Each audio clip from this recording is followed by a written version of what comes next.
Halo Kumaha Damang, saatnya Anda menyimak Berita Bandung bersama saya Mehdi Hairi. Sejumlah berita menarik akan kami sajikan untuk Anda. Berikut 3 berita utama hari ini. 2 aparatur sipil negara terpental keluar kendaraan dinasnya saat melaju di ruas tol Cipularang, Purwakarta. Sulit mendapatkan beras murah, bantuan sosial dan operasi pasar diburu warga di tengah melambungnya harga beras di pasaran. Bayi perempuan terbungkus plastik ditemukan masih hidup di belakang rumah warga di Purwakarta.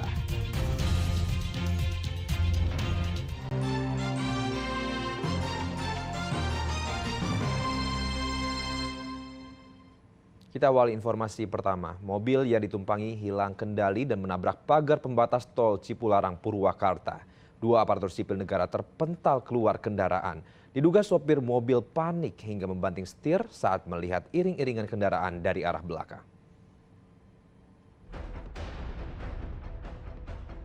Kecelakaan di ruas tol Cipularang ini terjadi pada Jumat sore pekan lalu. Kerasnya benturan membuat 2 orang terlempar dari kendaraan. Kecelakaan berawal saat mobil berplat merah hendak pindah jalur di kilometer 71 karena menghindari iring-iringan kendaraan dari arah belakang. Namun diduga karena panik, sopir yang merupakan ASN di Snaker Kabupaten Subang banting setir dan hilang kendali. Ada iring-iringan mobil patroli. Itu saya lihat sepintas dari belakang itu polisi, kayaknya itu PJR sama yang mobil sedan bukannya. Polisi maksa, seperti itu bukan maksa ya, mungkin SOP-nya mereka gitu. Saya kan di jalur 2 ini. Di samping saya ada truk tadi. Nah, truk itu saya cuma lihat di saya itu ada truk, sehingga saya memajukan sedikit kecepatan saya. Saya majukan segitu, saat mau menghindari dari ini, kalau saya banting ke kiri langsung saya akan nabrak truk. Nah, ketika saya banting ke kiri itu oleng, tiba-tiba saya itu nggak bisa mengendalikan lagi, kita nabrak pembatas jalan. Akibatnya mobil dinas itu menabrak pembatas jalan dan 2 penumpangnya yang juga ASN terpental keluar mobil. Keduanya mengalami luka berat, sementara seorang penumpang lain dan sopir mobil dinas hanya mengalami luka ringan. Korban berjumlah 2 orang, berkategori luka berat 1 orang dan luka ringan 1 orang. Untuk kedua orang lainnya dalam kondisi baik atau sehat. 2 korban yang terluka dirawat di Rumah Sakit Abdul Rajak Purwakarta. Bangkai kendaraan dibawa ke unit laka lantas Polres Purwakarta untuk penyelidikan lebih lanjut. Zainal Arifin melaporkan dari Purwakarta. Di Pangandaran, sebuah pabrik serabut kelapa ludes terbakar. Dugaan sementara karena panasnya terik matahari yang menimbulkan api di serabut kelapa. Kebakaran pabrik serabut kelapa terjadi di Desa Karangmulia, Pangandaran. Api muncul saat karyawan sedang istirahat. Karyawan dibantu warga mencoba memadamkan, tetapi bahan yang mudah terbakar membuat api cepat membesar. Bahkan kesulitan itu pun dirasakan petugas pemadam kebakaran. Meski tak ada korban jiwa, kerugian karena kebakaran ditaksir mencapai 1 miliar rupiah. Gunung Jayanti di Sukabumi terbakar Jumat malam. Api meluas ke area selatan hingga nyaris mendekati pemukiman warga. Di Sumedang, Gunung Kacapi pun terbakar. Luas lahan yang terbakar mencapai 6 hektar.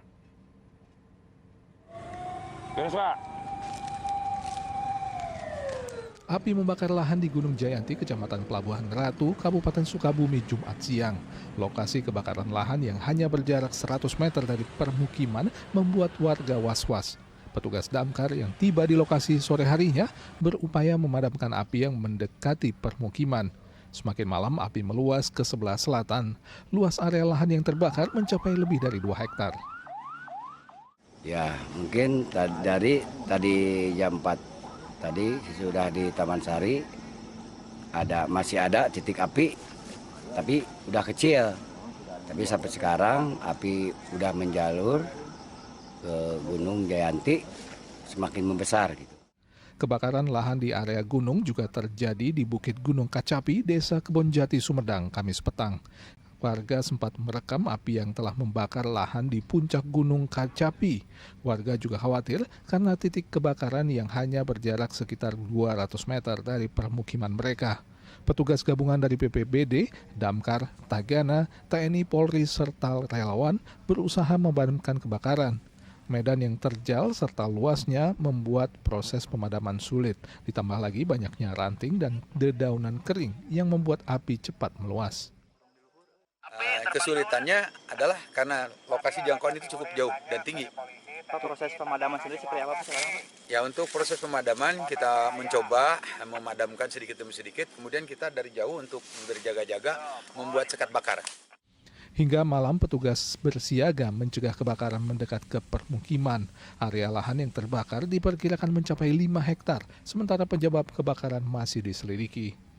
Keesokan harinya tidak ada lagi lahan yang terbakar di Gunung Kacapi. Setelah dihitung ulang, lahan hutan yang sudah hangus terbakar mencapai 6 hektar. Agar tidak terjadi kebakaran, warga diimbau untuk menjaga kawasan Gunung Kacapi dengan tidak membuka lahan dengan cara membakar. Untuk kedepannya, untuk lebih sadar lagi memelihara, terutama memelihara masalah Gunung Kacapi. Karena kan mungkin hutan tersebut kami butuhkan untuk pelindung untuk resapan air ke depannya. Meski sempat membuat cemas, masyarakat sekitar meyakini dengan terbakarnya Gunung Kacapi, musim hujan akan segera datang. Asep Didi dan Agun Gunawan melaporkan dari Kabupaten Sukabumi dan Sumedang. Tak hanya di gunung, kebakaran juga melanda lahan yang dekat dengan pemukiman warga, mulai dari Cirebon, Cianjur, hingga Sumedang. Beberapa lokasi yang sulit dijangkau petugas membuat proses pemadam memakan waktu hingga berjam-jam.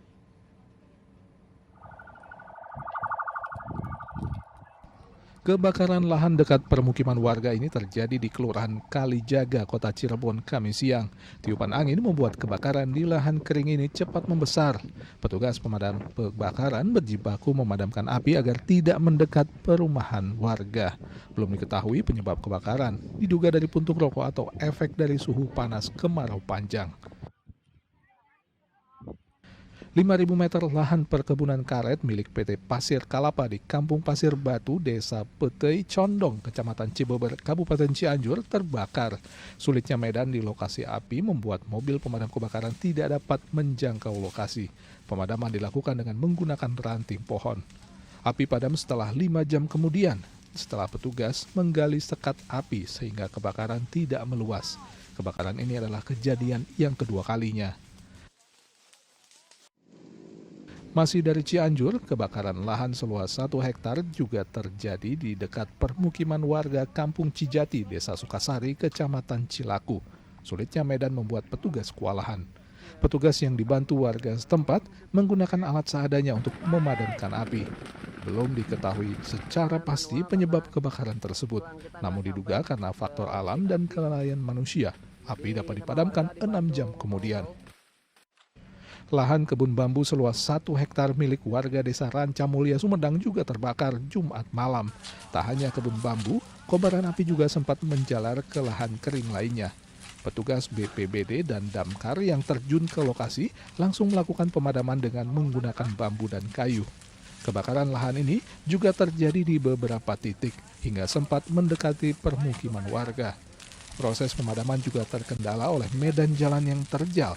Api padam secara menyeluruh setelah 2 jam kemudian. Penyebab kebakaran masih diselidiki. Tim Liputan melaporkan.